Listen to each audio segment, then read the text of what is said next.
Paalala po sa mga magulang, mahigpit na bantayan ang inyong mga anak, lalo na ngayong bakasyon. Sa Taguig, mahigit 1 linggo nang nawawala ang 2 batang lalaki. May exclusive report si Sandra Aguinaldo. Para sa 2 ina na naghihintay sa pag-uwi ng kanilang mga anak, napakatagal ng 6 na araw. Kaya naman na makausap ko sila kanina, ibinuhos nila ang labis na pag-aalala para kina Dane Buenaflor at James Naraga, kapwa 3 taong gulang. Nawawala ang 2 bata mula pa noong Miyerkules Santo. Huli silang nakitang naglalaro sa Barangay Wawa, Taguig City. Pumunta kami doon, nagtanong kami kung may napapadpad na bata daw. May nagsabi daw, may nakakita daw bata dyan na umiiyak. Tapos may sabi, may nakadampot daw na hindi naman kami naniniwala.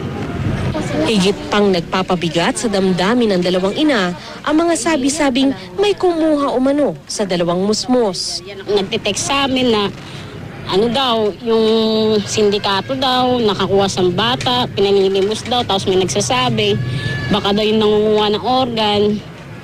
Hindi ko na po masyadong iniisip kasi pag inisip ko baka maloka ako eh. Sa tulong ng mga lider ng barangay, nalibot na raw nila ang iba't ibang lugar sa Taguig at nakipag-ugnayan na rin sa mga karatig syudad gaya ng Pasig at Makati. Tumutulong din ang pulisya. Si PO1 Richard Adriano, madalas daw kabiruan si Dane kaya nag-aalala rin sa bata. Ang tawag pa nga ho sa amin, pare, tapos babaril pa, gagano, tapos kunyari gaganyan pa.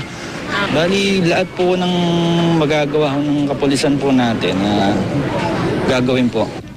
Sa pagdaan ng mga araw, lalong tumitindi ang pagkabahala ng mga ina.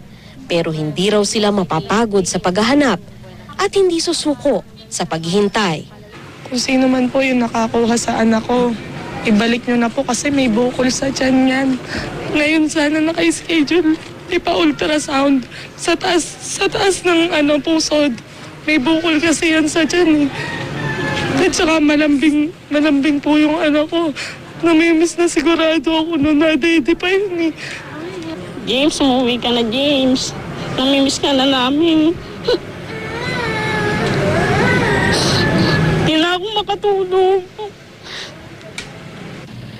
Sa mga nakakita sa 2 bata, tumawag lang sa 0926-3868241, 0908-9764090 at 838-5383. Sandra Aguinaldo, GMA News.